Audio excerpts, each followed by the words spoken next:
So, hi, good morning, good afternoon, good evening, everybody. Welcome to this webinar hosted by Network Intelligence and Transilience AI.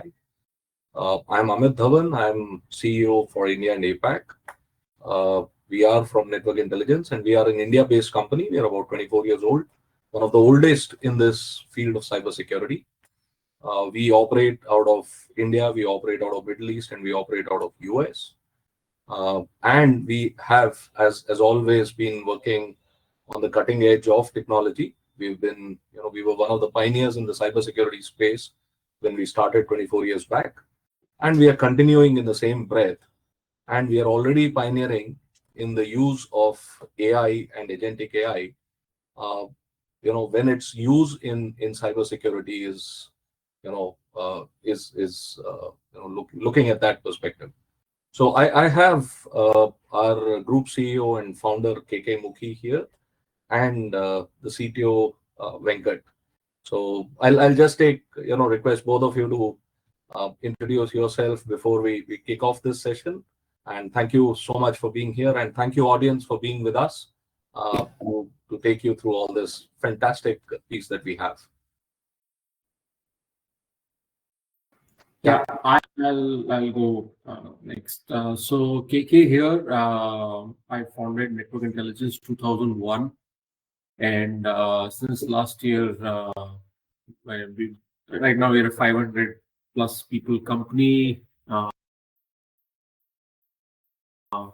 primarily delivering the entire gamut of cybersecurity services, and making the transformation to be an AI-driven, AI-native company. And Transilience is the platform we are building to embed AI into everything that we do.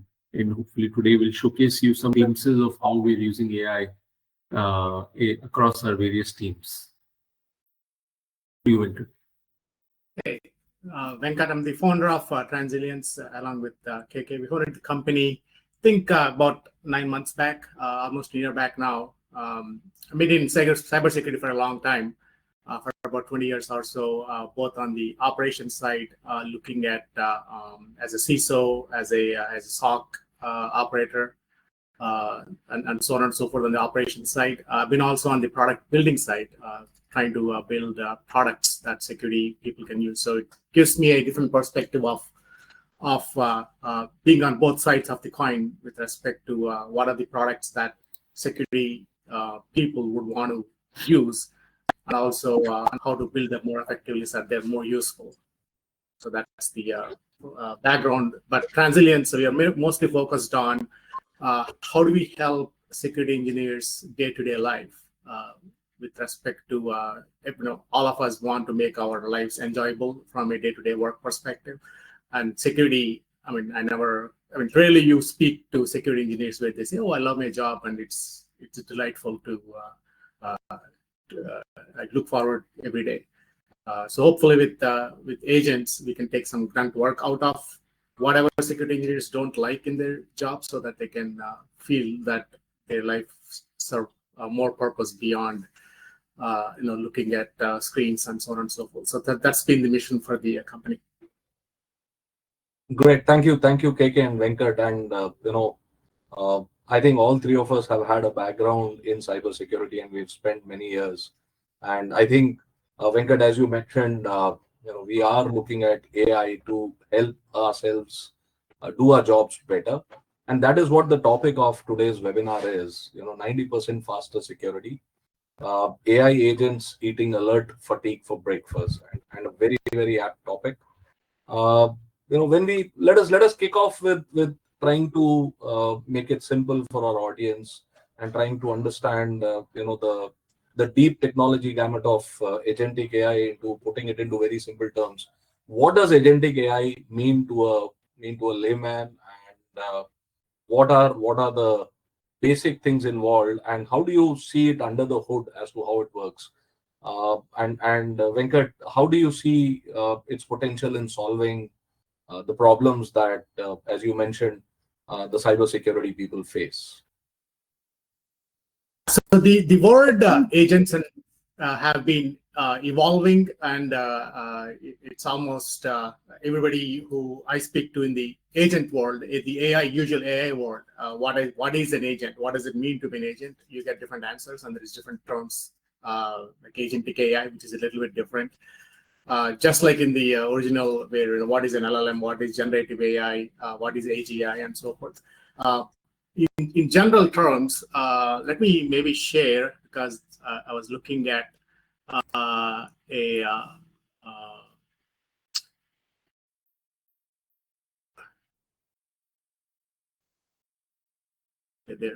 was looking at a paper that got released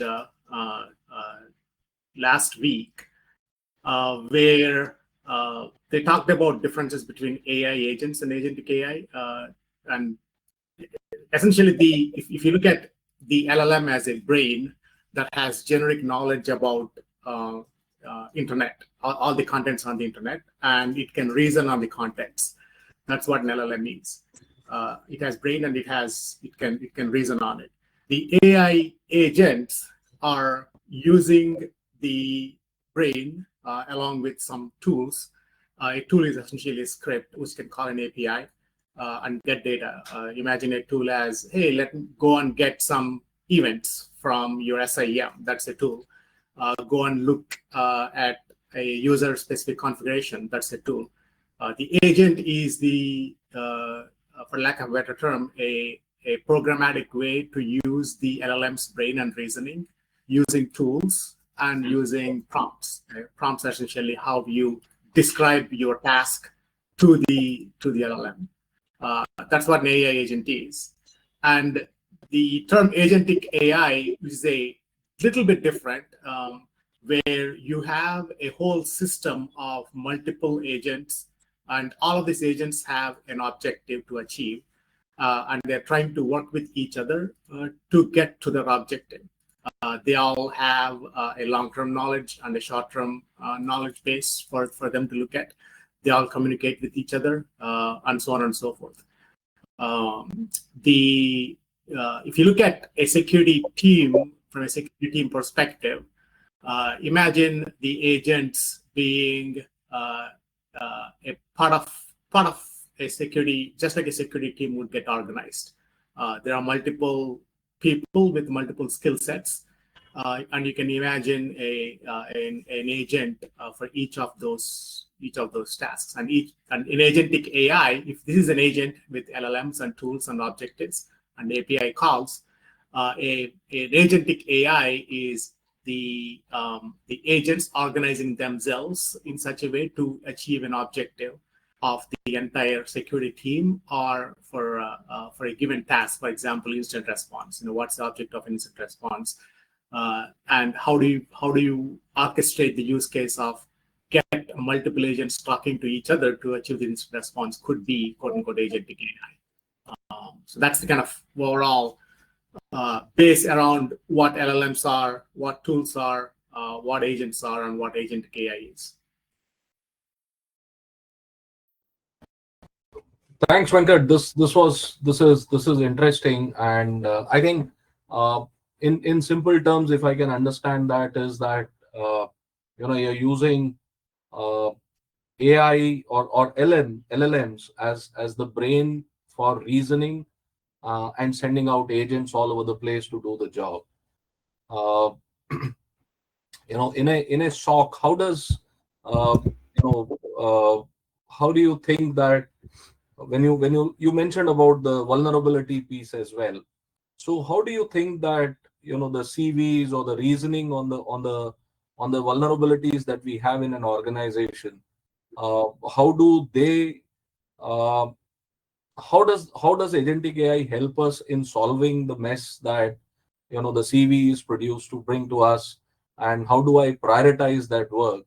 And then KK, after the initial tech piece, maybe you can add on and see how does that help CISOs reduce the workload that they have while using agentic AI in managing their vulnerability space, because the technology is spreading over cloud, mobility, applications, multi-cloud environment, and all the whole piece.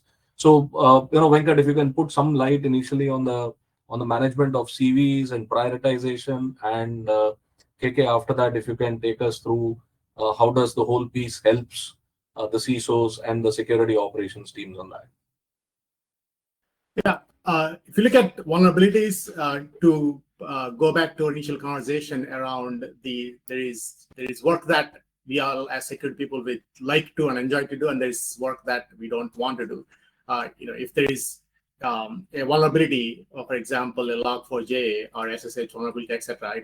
Somebody is on my head saying, "Hey, do we have it? Should we fix it? If we have it, if they have the vulnerability, what's the right approach to fix it? Should we patch it? Is there a workaround?"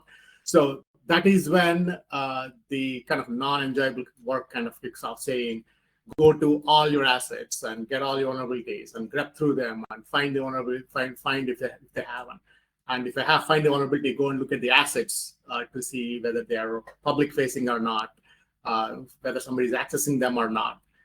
If there is an asset, so to speak, and I want to go log into each of the assets, so to speak, and try to find the configuration of it, go research on all the technicalities of that particular vulnerability to say, oh, this configuration doesn't exist in my environment, and therefore it's not vulnerable. This configuration exists. So those are all the work that personally I don't want to do, because there is a lot of checks that I need to go and check and research and all that stuff.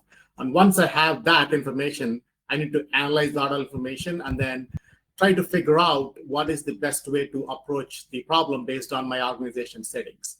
Sometimes it's easier to go and hot patch an asset. And therefore, my standing with my dev team is improved, because I'm a hero now to say, hey, you don't need to patch.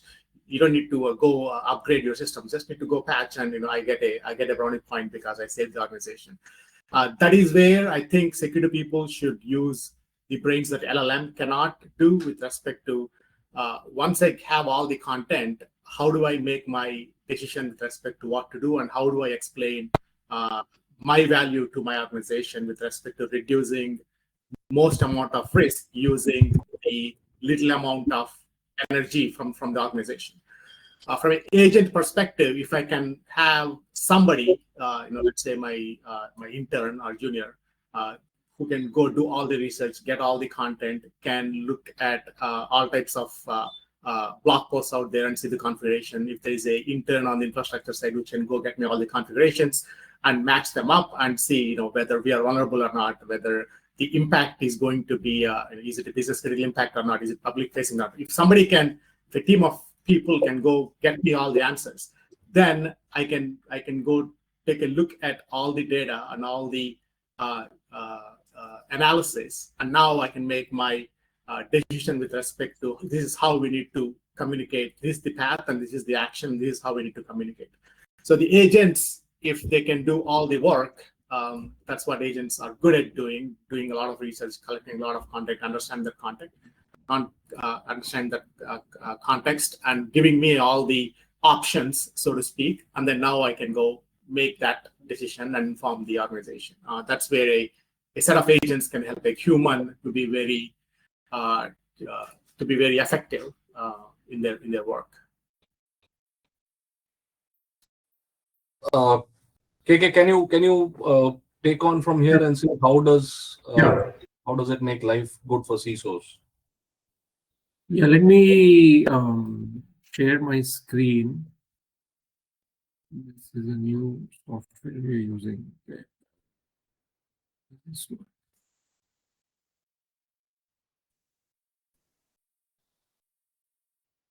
Okay, I'm assuming that the screen is visible. Yeah, it is. I can see. Okay, cool. So, as Venkat is saying, the idea here is to essentially empower everybody working in security, whether it's threat management, vulnerability management, application security, to be able to do their tasks much more effectively and accurately. So, the way we visualize as from a CISO perspective, you have a plethora of security technologies, and we are now seeing, as we are building out these agents, that each of these can be replaced by one or more composable agents, and then all of these agents are talking to each other, and then there is a decision and insights layer that comes in. So one is that as a CISO, you have 50 to 100 security tools or technologies in your enterprise. Each of them has their own siloed data. We assume that all of this magically comes into a technology called SIEM, and intelligence arises from there, which is absolutely not the case, right? Anyway, everybody knows that SIEMs are essentially largely rule-based today. They do not comprehensively cover your IT landscape. They may not be able to parse all the log sources or all the sources of security intelligence. And clearly, they are more a compliance checkbox than delivering true security threat intel of my environment, or what's going on in my environment. Whereas agents are more agile, agents are autonomous, agents have tools, they have access to a large language model through which they can do a lot of reasoning.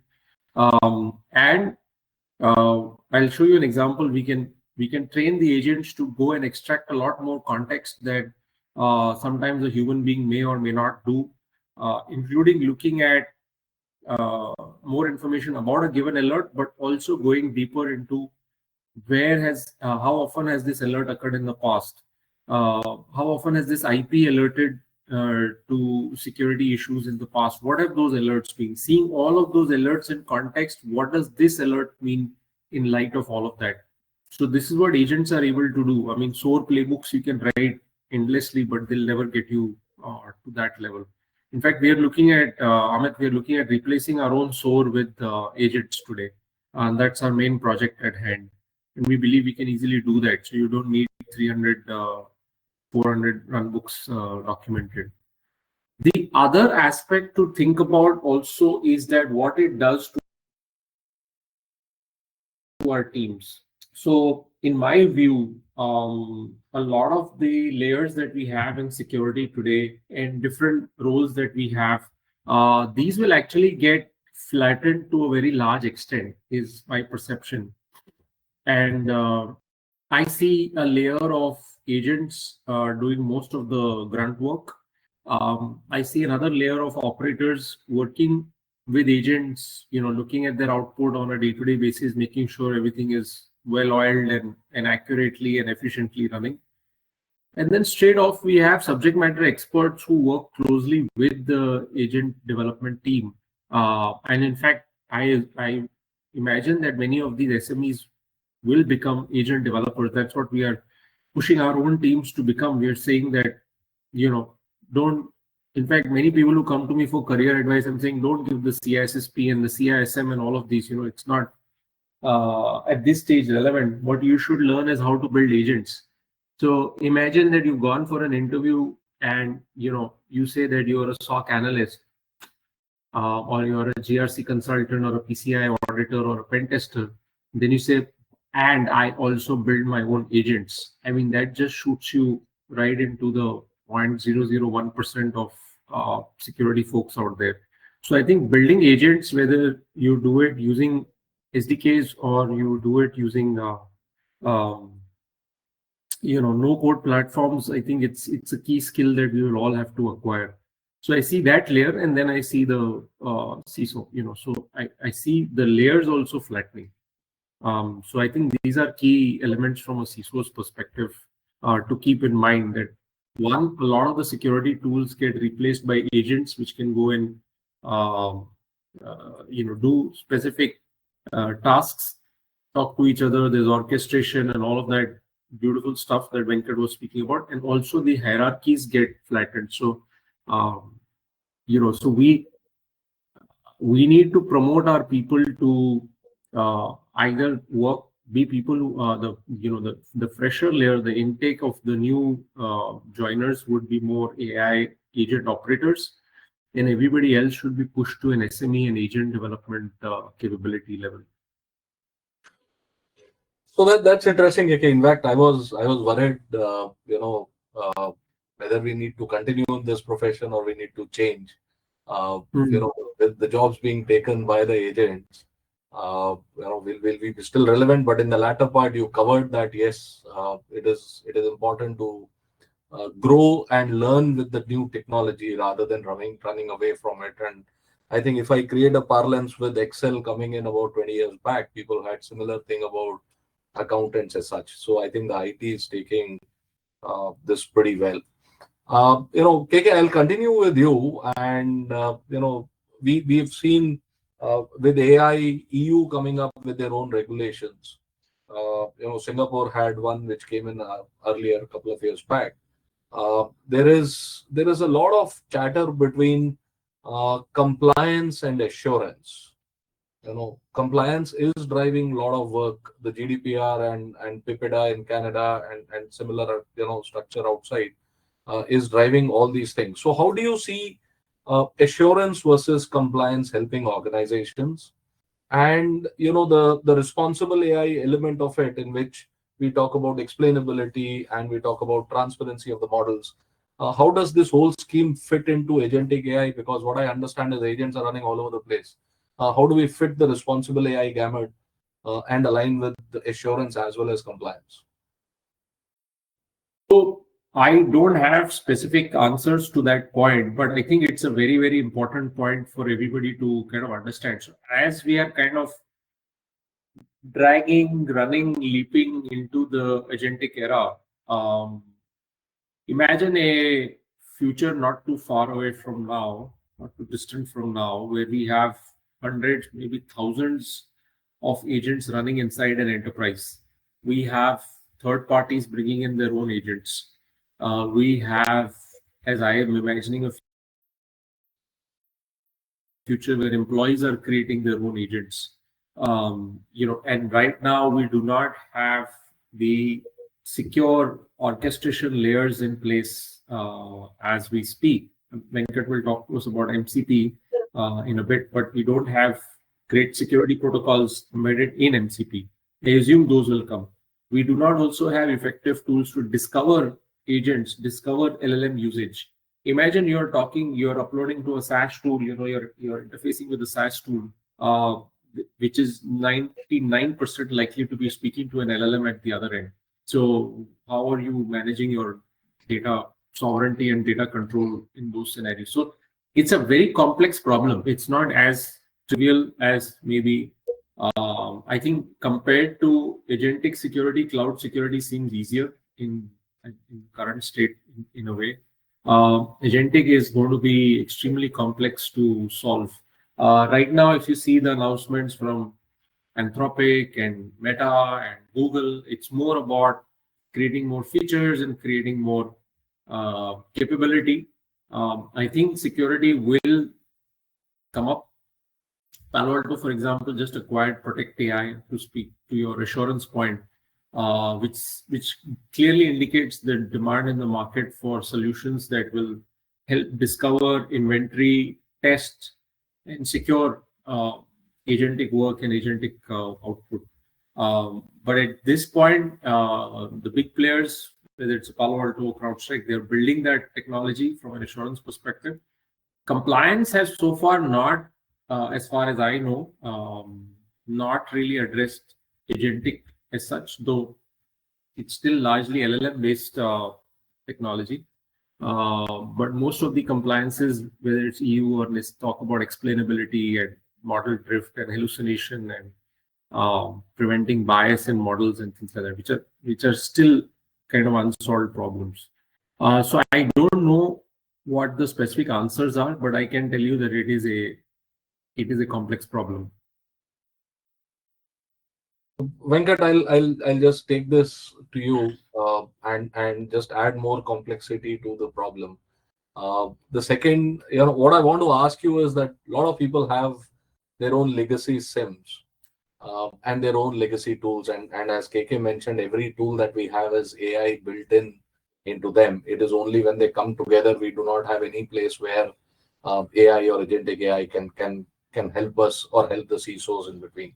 So, with that background, whether, the explainability and the transparency of the models, that being plugged separately into the SIEMs of the world, which are getting data from AI, how do you think the future SOC or SIM will look like And you can also, address the topic that we have about alert fatigue.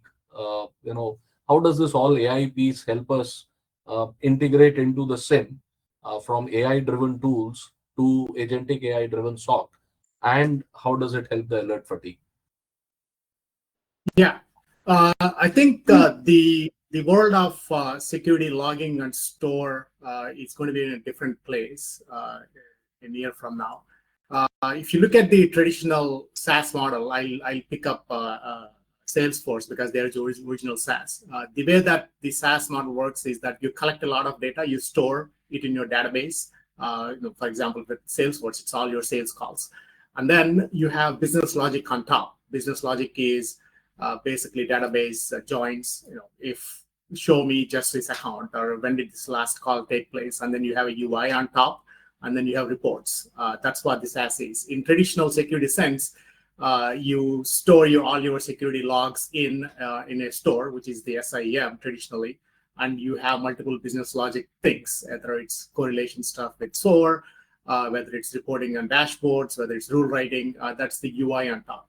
With agents, agents are the one who are creating the data, who are collecting the data, right? And agents are the one who is analyzing the data. And agents are the one who has the business logic to make the decisions as well. In that scenario, I don't think there will be a notion of a centralized store, so to speak. Each of these agents, when they are looking at data, when they want the data, they will go get the data on the fly, and they look at the data and they'll enhance it, and they'll store the enhanced data for themselves. And they don't usually send it back to a centralized store. So in the agentic world, the data will be more dispersed than before, and different types of data will exist in different places, and therefore the notion of a centralized SIEM, I don't think will exist. There will be multiple log stores having multiple types of data, some enhanced, some not, etc. And then the agents will know where to get the data from when they need to, and where to put the data when they want to. I think that is going to be the future of kind of SIEM and log stores and so forth. I think going back to the original question, I think that is where the silos of, hey, this is compliance, that's security, will also go away. This is vulnerabilities, that's threat intel. Because then the agents work with each other, they can go get the vulnerability data when they need it. I found an alert, and that alert looks like it is making a command and control to X. Let me go to threat intel for this. It looks like the process that's executing that is causing that command and control is a package. Let me go find vulnerabilities on that package. So all the context related to how to act on that will be from multiple agents, not from one single store.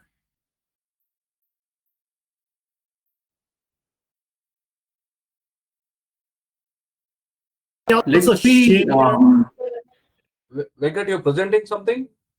Yeah, I'm trying to also show a little bit of how the new architecture would be, and going back to KK's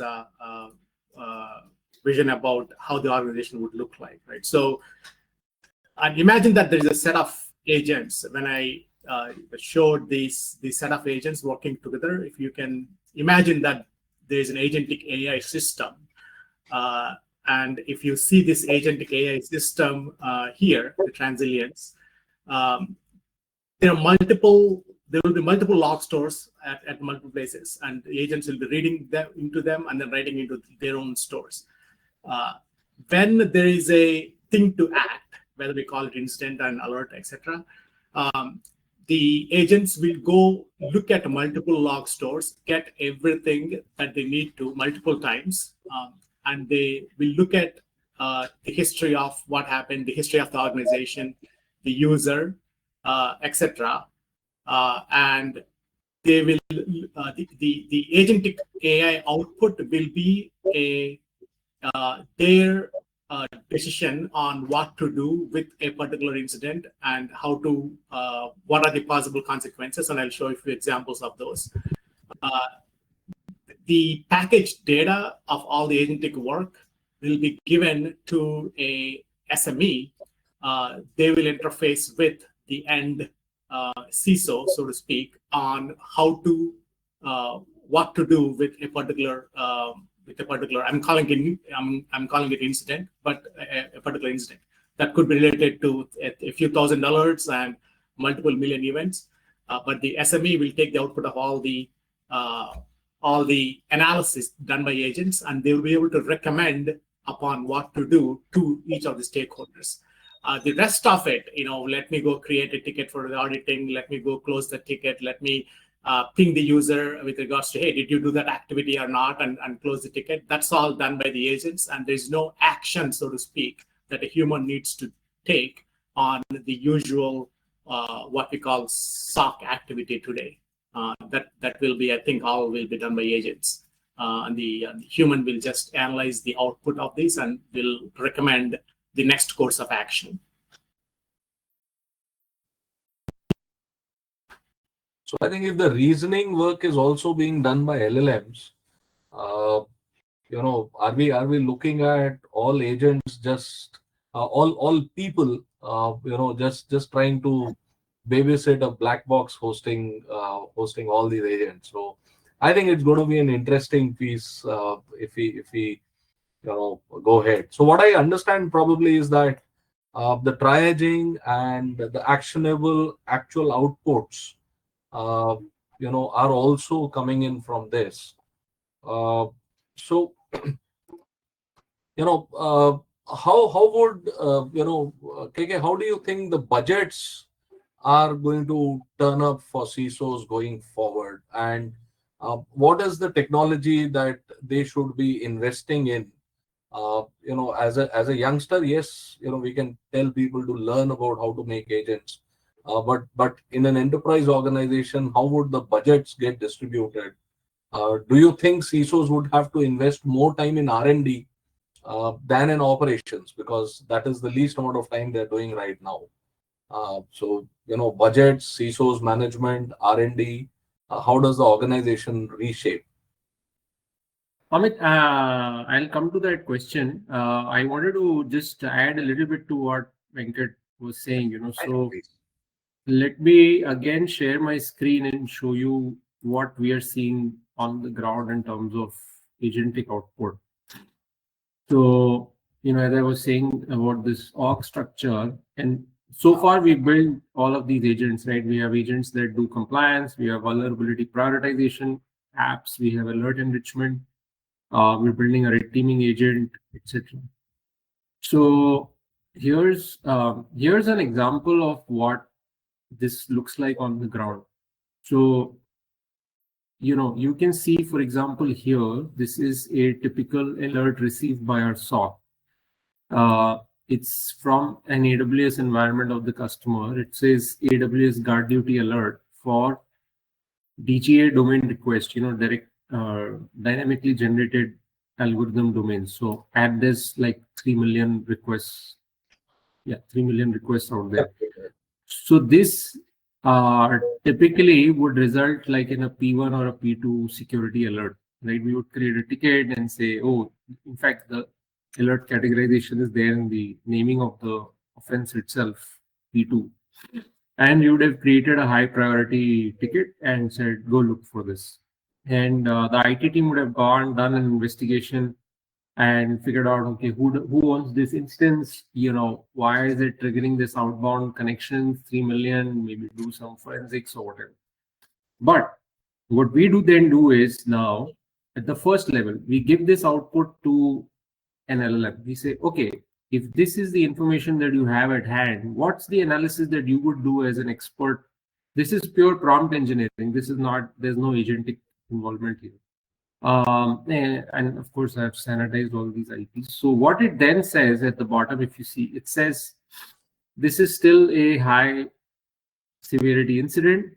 It looks like a compromised EC2 instance. The confidence rating is low in terms of it being a false positive, that means it's very likely a true positive. And because DGA domain requests are typically associated with malicious activity. So this is the conclusion. And then we take it to the next level. We build an agent. We ask the agent that here are the tools that you have. You can go and query AWS for any further information that you need. You can get context about this guard duty alert from AWS. You can go and look at, here's the network architecture of this customer.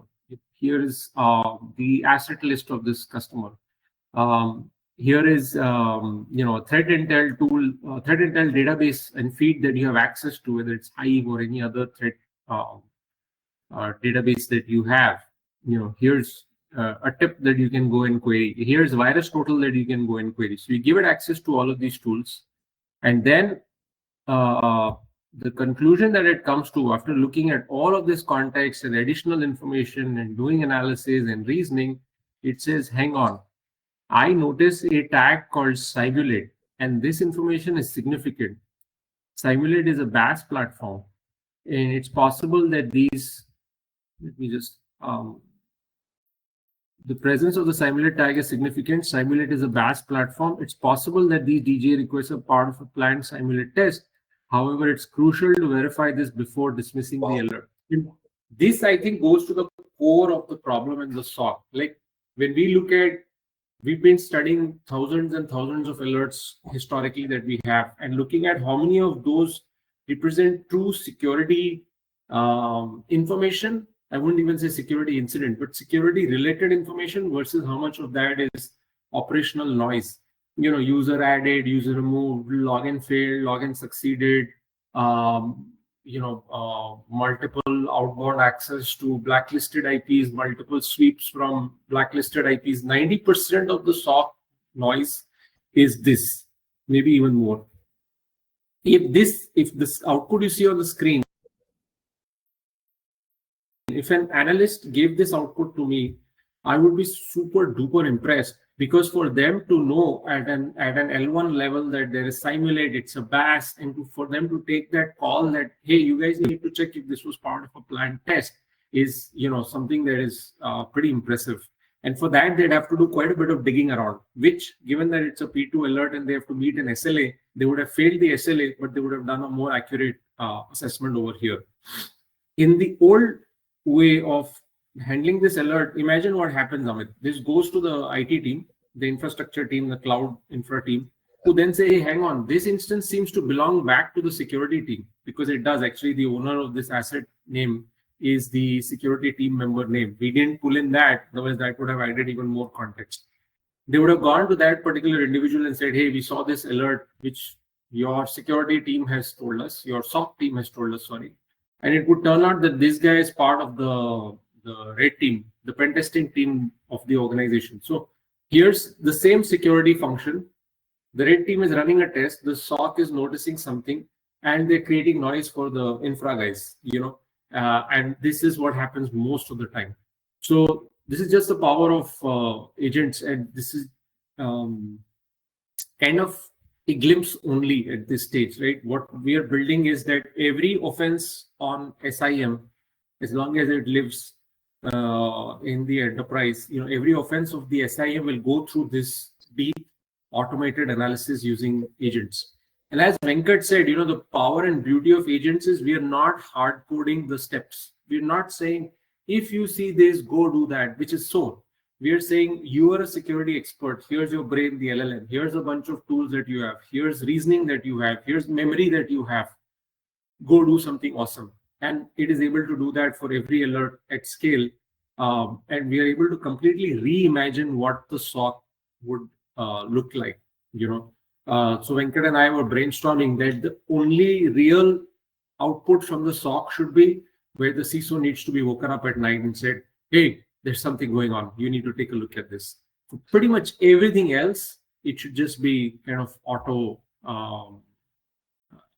triaged and auto remediated and auto responded to. Now, coming to your budget question,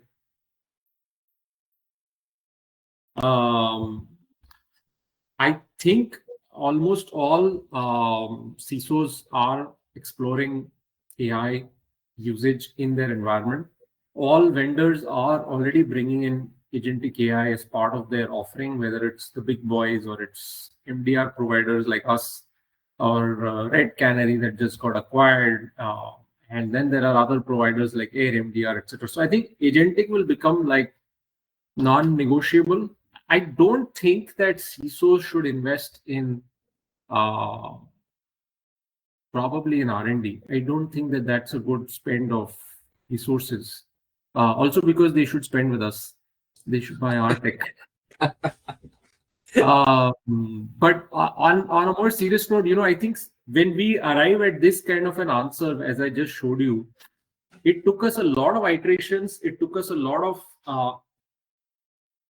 inputs from our security teams. It's a process. It's not, maybe Venkat and I are making it appear like it's magic, right? Call agent does magic. No, there is a lot of heavy lifting that goes behind this. A lot of data has to be fed in to train the models. We have to play around with RAG architectures to get the most accurate output, etc. As you know, LLMs hallucinate like crazy. If you have some time, I can show you examples of that later on. So in terms of budget, I don't think that is important to do. I think it is important for CISOs to look at where the maximum leverage will come from deploying AI. It seems to be in the SOC today. It seems to be in vulnerability prioritization. It seems to be in compliance. For example, the agents we build can go into an AWS and Azure environment, collect all the evidences and map it to SOC 2, PCI. So a lot of the heavy lifting that our consultants do is now automated. Humans will remain obviously in the loop. All of this output does get signed off, validated by humans. And it's for sure on the compliance side, on the prioritization side, etc. So I think AI training, AI awareness, AI capability building is good. It is very much required in any team, not just security teams, finance, HR, marketing. But I don't think that CISO should end up building out like their own agentic stack at this point in time. It doesn't look like the right answer to go. Maybe it changes. Things are changing very dramatically, but at this stage, I don't think budget should be spent.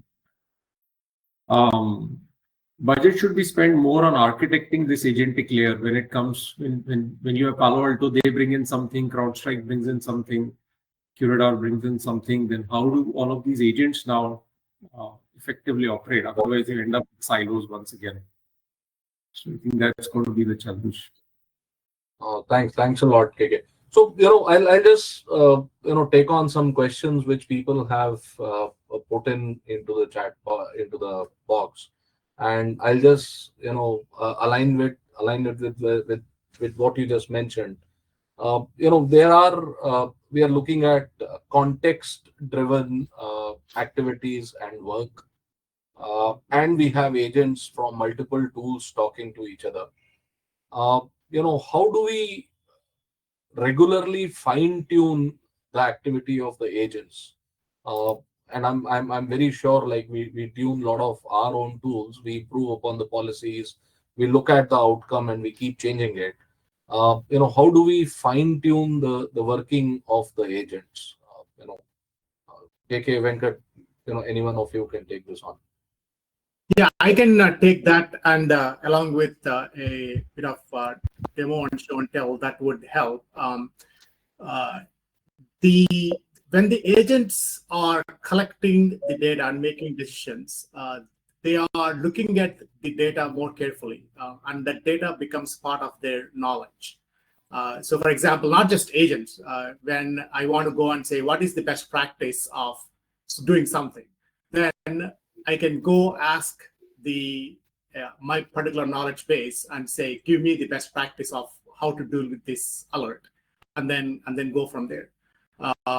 So the agents will learn not only from the actions that they take and the data that they see, but also from the best practices that exist out there. So if you can kind of explain what I mean, for example, like the set of agents here that I'm showing, in reality, in our backend, it looks like this, where there's an objective, and the agents will go and achieve those objectives. And the agents that get created for these objectives are different. Sometimes go and look at some alerts, and sometimes it's vulnerabilities. The agents will get dynamically created and look at what needs to be done. Sometimes it's go do a deeper look at vulnerabilities and prioritization. Sometimes it's go and close a ticket because some action got taken. And sometimes it's go look at these alerts. And each of these agents, when they go look at an activity, this is what I started with, which is agentic AI. This is multiple agents working together, planning as they are as they're understanding the context. As they get more and more information, they will act upon the information and not just a static rule. So you can see, for example, there's an objective here, and the user or the manager agent is trying to say, hey, this is what I need to do. What do I need to do? I need to let me plan for this. Let me prepare these agents, call these agents, and so forth. And there's a guard duty agent to get the alerts. You got the alerts, and now you analyze them, and so on and so forth. In terms of what they do, nobody, not even the agents, knows what the next step is. What is that final answer? The agentic system goes on and on and on until there is a final answer to what the objective is. Until that point, they continue to go dig deep and understand what it is. They continue to not just dig deep inside the organization and get more types of contributing events and so forth, but also dig deep in terms of understanding, going to external sources and so forth. So they continuously learn with each other. I want to show an example of that for a bit. I have a few examples here. For example, let me start with. I collected 4 or 5 examples that are usual SOC examples. Say, here's a somebody changing a security group on AWS. Because when somebody changes security group, like it generates CrowdTrail, generate a lot of alerts, and then depending on what your rule is, you need to go figure out who did it. But here, for example, LLM, after digging deep, concludes that these are all automated actions based on just EKS load balancer and CloudFormation activity. It's not a malicious activity. So for it to do that, it goes and understands the customer's environment to say, hey, the customer usually uses CloudFormation, and therefore the role, which is the load balancer role, it is used by EKS, and therefore it is not an issue. So this is the agent doing the digging, learning from the internal processes that it is a legitimate activity done by internal people. Here's an example of multiple authentication failures. And in this case, there is multiple authentication failures, and there are multiple user names, and the LLM says it's a brute force attack. The reason why it said it's a brute force attack is that the user names that got used are superadmin, user one, guest. So now from its external sources, it knows that when the user names are like this, it likely is a brute forcing tool and not an internal activity. So that is what it learned from so-called best practices or pattern of tools out there. So if you go to even ChatGPT and say, here's a set of user names, do you think it's a brute force? It would be able to say yes or no, because it got lots of training data around how user names would look like from a brute forcing tool versus normal. So these are a few examples of the agents learning from internal processes and what's normal and what's abnormal is, and also from external activities with respect to how similar to KK's standard example. Hey, this is a brute forcing tool, or this looks like a brute forcing tool. And taking this all back to, it's almost, when we call it L1 or L2 analyst, it's almost inhumane for us to ask a L1 or L2 engineer even to know cloud, to know how EKS behaves, or what roles are, to how brute forcing tools behave. I think it's very unreasonable for in the existing world, for even if we call L3 to within the SLA to accurately say, hey, this is normal versus this is not. And this is where the LLMs can help with respect to bridging the gaps between, you don't need to be an expert at CloudTrail or brute forcing tools or how roles work or how vulnerabilities work. The basic knowledge of all these things will be at fingertips to you and will be analyzed. And you as a security person, if you have strong foundational knowledge about what to do, you should be able to delegate a bunch of these sub-knowledge things that you need to have to LLMs. And they will be able to tell you, hey, it is normal for cloud, or it is normal for hybrid environments, and so on and so forth. Brilliant. I think what I can understand is that the teams will not be required. The SOC is not required. The SIM is not required. The decision making is being transferred. And it looks like a very interesting future for the cybersecurity world. How do I we were talking about the agent fine tuning and use of these things. So what are some risks that you see that this new piece will bring in, and how do you see the hackers using this same technology into this environment, and how do we take it to the critical infrastructure, the healthcare, and all those things? So KK, if I can request you, if you can tell us about the hackers using it, and how do we fine tune this and make it better for us? Something about the risk as well that these kind of things bring in. Yeah, I was wondering, should we Amit, take the questions in the chat? Yeah, see, most of the questions, KK, we've already covered. Right. Yeah, I'm just taking a look at that as well. We've covered most of the questions. Hmm. So I was going through these questions as we were talking, and Very we have true. Yeah. most of them. Yeah. So in fact, this question is the last question that has come in regarding healthcare, finance, and with critical infrastructure. So how do we use these in those places? Yeah.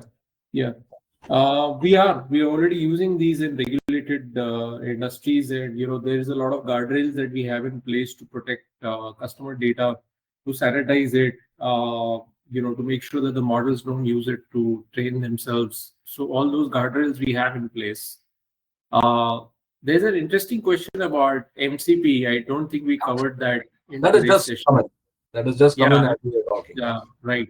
So I think that's an opportune moment. Venkat, could you Please. demystify MCP for all of us? And please tell me, why is it not the same as an API gateway? Yes. Yeah. So to kind of roundabout answer Amit's question as well, there's a similar fascinating thing going on the software side. At the end of the day, AI agents are software, and at the end of the day, agents are writing software, and therefore the software that the agents are being written on is written by AI agents as well. And we do that on a regular basis, right? Almost half of the software that we write for AI agents is written by tools like Cursor, written by LLMs.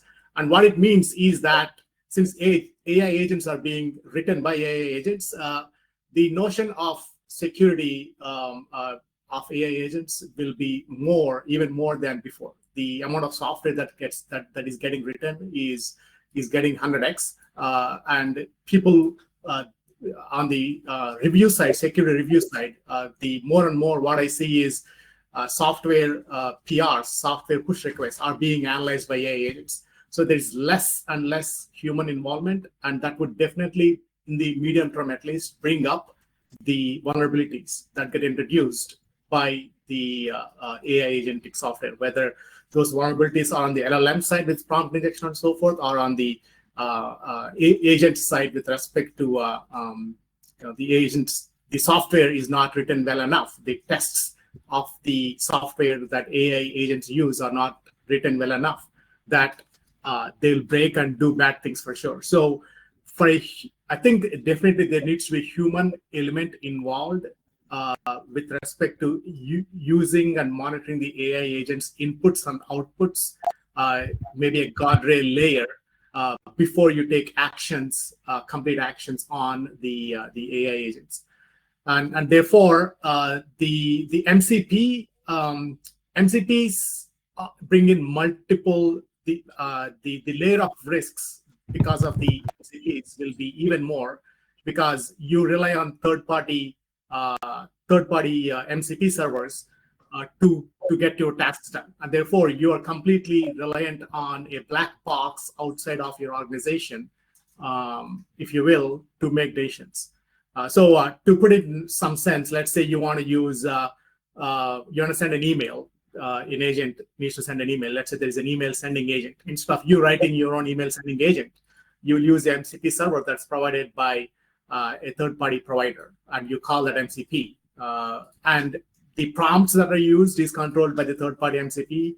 The authentication credentials that use is controlled by the third-party MCP, and therefore the risk of the action is 100x, so to speak. I think in the medium term, people need to be very careful of orchestrating them, of putting in more guardrails, etc.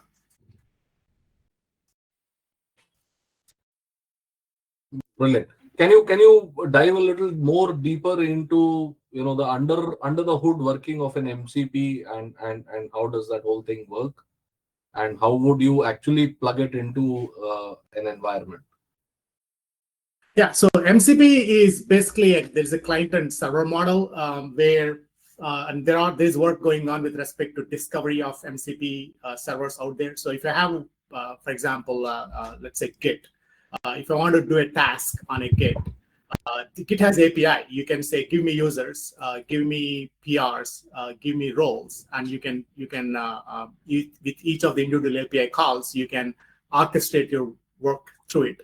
But let's say you have a task of reviewing a PR. That task involves 10 different API calls, 4 different analysis, and so forth. So for example, GitHub offers an MCP server that can do PRs, push requests.